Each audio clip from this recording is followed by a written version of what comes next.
जय श्री कृष्णा, जय सिया राम। श्री रामचंद्र जी और श्री कृष्ण जी ही परम ब्रह्म है। कल हम बता रहे थे कि वासुदेव जी नारद जी से पूछ रहे थे कि परम कल्याण कैसे हो, जन्म मृत्यु से मुक्ति कैसे मिले। तो 9 योगीश्वरों से महाराज नीमी यही सवाल कर रहे थे, जिसमें से एक योगीश्वर जो कवि जी थे, वो कल हम उनके बारे में बताए थे कि वो बताए थे भागवत धर्म क्या है। और आज हम बताएंगे कि वही निमि जी दूसरे योगेश्वर से पूछ रहे हैं कि भक्त का व्यवहार कैसा होता है।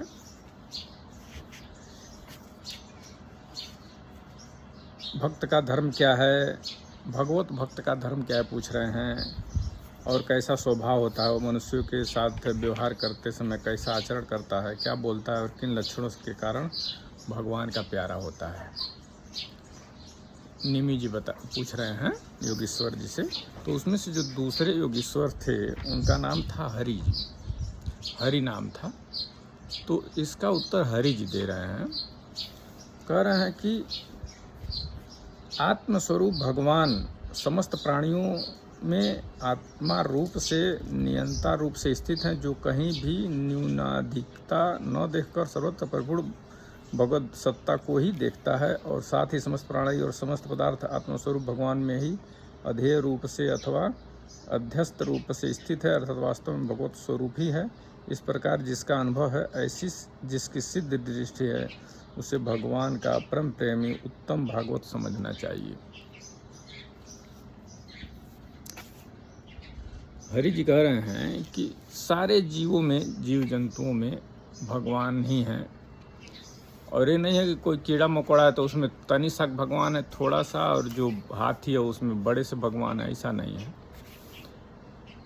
हरि जी कह रहे हैं, योगेश्वर हरि जी कह रहे हैं कि भगवान सर्वत्र एक समान है, उसमें ना तो छोटे हैं ना बड़े हैं। संत लोगों को यह सोचना चाहिए कि जीव जंतु जहाँ भी भगवान है आत्मरूप से परिपूर्ण है, वहाँ भगवान का स्वरूप पूर्ण है, छोटा बड़ा नहीं है। लेकिन आजकल आदमी क्या करता है, सोचता हम तो मनुष्य हैं, कीड़े मकोड़ों को कचर देता है, कीड़े मकोड़ों को मार डालता है। तो यह संतों का काम है कि सारे जीव में समान दृष्टि से देखा जाए। गृहस्थ आश्रम में रहकर भी संत अगर है तो यह कर सकता है, लेकिन गृहस्थ आश्रम में रह करके चाहे कहीं भी रह करके यह सब चीज़ें बहुत आसान नहीं है।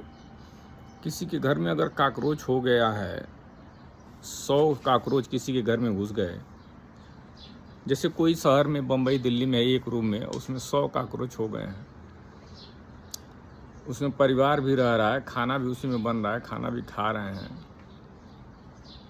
तो क्या करेगा भाई। काकरोच नाले में से घूम के आएंगे, खाने में घुस जाएंगे, बिस्तर पे साथ में सो जाएंगे, तो भाई उसमें भी तो आत्मा ही स्वरूप है, तो आखिर इंसान क्या करे।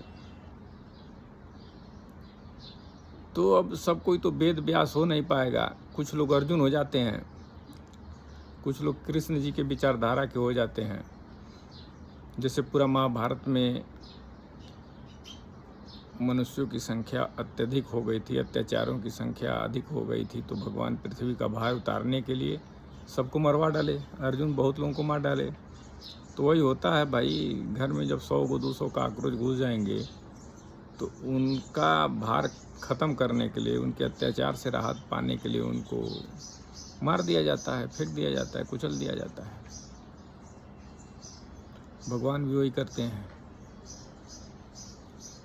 तो अतिशय जहाँ हो जाता है वहाँ तो आदमी कुछ न कुछ कर ही देता है, अर्जुन हो जाता है। लेकिन वेद व्यास थोड़े ना सब लोग हो जाता है।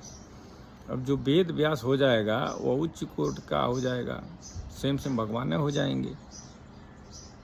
ठीक है, अब वेद व्यास भी जानते थे कि धृतराष्ट्र के परिवार का क्या होगा, इसलिए उन्होंने अपने माता जी को लेके जंगल चले गए।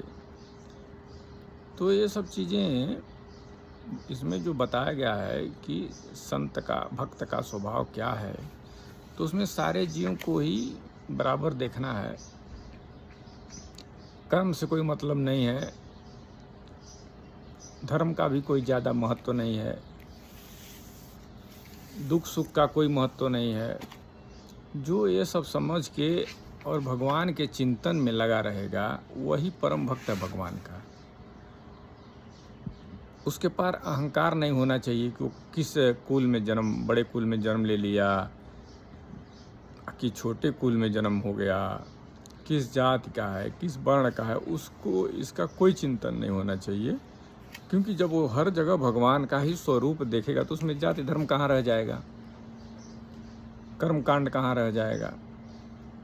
तो वही भगवान का सच्चा प्यारा भक्त है। बहुत से संत ऐसे हुए हैं कि कपड़ा उपड़ा कुछ नहीं पहनते हैं और समाज में जो भी कुछ मिल जाए खा लेते हैं, नहीं तो भूख प्यास से कोई मतलब है नहीं है, कुछ पी लेते हैं, नंग धड़ंग भगवान के ध्यान में घूमते रहते हैं, वो दूसरा कोई होश नहीं है। अभी भी ऐसे संत पड़े हुए हैं। तो वो भगवान के अतिशय प्रिय होते हैं, भगवान उनके दास हो जाते हैं ऐसे संतों के। लेकिन हम लोग गृहस्थ आश्रम में हैं, ये सब बातें जानते हुए भी अगर हम ये भी जानते हैं कि मैं खुद जब यहाँ YouTube पर बता रहा हूँ ये बात, तो मैं जानता ही हूँ ये बात, फिर भी इसका पालन कहाँ हो पा रहा है। अगर घर बनाने के टाइम में कहीं ज़मीन ले लिया है, उसमें पेड़ लगा हुआ है, तो उसको काटना ही है। तो गृहस्थ आश्रम आखिर कैसे चलेगा? घर बनाएंगे, उसमें बाल बच्चे होंगे, ये सब चीज़ें हैं, काटना ही पड़ेगा पेड़ को, पूजा पाठ करना ही है। तो गृहस्थ आश्रम की जो चीज़ें हैं वो अलग हैं, वो कर्मकांड भी करना ही पड़ेगा। ये सब करते हुए भी भगवान का ध्यान रखना ही चाहिए। उससे क्या होगा कि जब भगवान का, इसमें एक सरल उपाय भी है कि जो कुछ भी किया जाए वो भगवान को समर्पण कर दिया जाए। जैसे गृहस्थ आश्रम में आ गए, बाल बच्चे हुए, भगवान की मर्जी से हो गए, भगवान को ध्यान कीजिए और उनकी शुक्रिया कीजिए। कहीं घर बन गया आपका तो भगवान का शुक्रिया कीजिए कि उस लायक हुए कि घर बन गया। कहीं व्यवसाय हो गया, कमा दमा रहे हैं, तो भगवान का शुक्रिया कीजिए, भगवान को अर्पण कर दीजिए कि आपके ही आशीर्वाद से हम कमा रहे हैं। तो जब ये सब करेंगे आप, तो आप भी भगवान के ही भक्त हो जाएंगे, प्यारे भक्त हो जाएंगे। क्योंकि गृहस्थ आश्रम में बहुत सी अड़चने हैं, कौन अपमानित कर रहा है, कौन सम्मानित कर रहा है, व्यवसाय में लेन देन में कहाँ उधार है, किसका आप ले लिए हैं, किसको कर्जा चाहिए, कौन आपको दे रहा है, जो ले लिया वो दे रहा है कि नहीं दे रहा है, कर्म के अनुसार उससे प्रयत्न करना चाहिए कैसे लिया जाए। ये सब करते हुए भी भगवान को अर्पण कर देना चाहिए कि जो भी हो रहा है भगवान आपकी मर्जी से हो रहा है, आप संभालिए, हम तो आपके शरण में हैं। तो ये भी एक भगवान के प्यारा भक्त का लक्षण है। क्योंकि पिछली बार जो कवि जी कह रहे हैं, इसी तरह का वो प्रवचन बता रहे हैं निमि जी को कि जो भी किया जाए वो भगवान को अर्पण कर दिया जाए, तो वो भगवान का उत्तम भक्तों में आते हैं ऐसे लोग। और आज जो हरि जी कह रहे हैं, भाई सारे जीव जंतु भगवान का ही स्वरूप है, तो सबको भगवान के स्वरूप में ही देखा जाए। और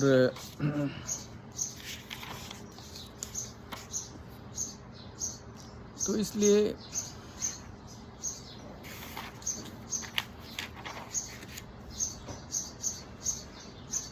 भगवान की माया है, सब लोग फंसे हुए हैं इसी में, यह जानते हुए भी कि आखिर ग्रंथ जब पढ़ा जाता है तो सब कुछ जान ही जाता है, आदमी जान ही जाता है, मैं भी जानता ही हूँ।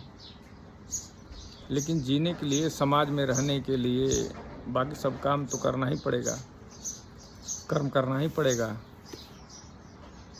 आप उससे भाग नहीं पाएंगे। जो आपका प्रारब्ध है उससे भाग ही नहीं पाएंगे। आप कुछ भी कर लीजिए, प्रारब्ध को काटना ही है, इसलिए यहाँ से भाग नहीं पाएंगे प्रारब्ध को छोड़ के। तो जो प्रारब्ध निश्चित कर दिया गया है और जो स्वभाव दे दिया गया है, उसके साथ भगवान के चरणों का ध्यान रखा जाए और भगवान के शरण में रहा जाए। यही सबसे उत्तम विधि है भक्त का। जय श्री कृष्णा, जय सिया राम।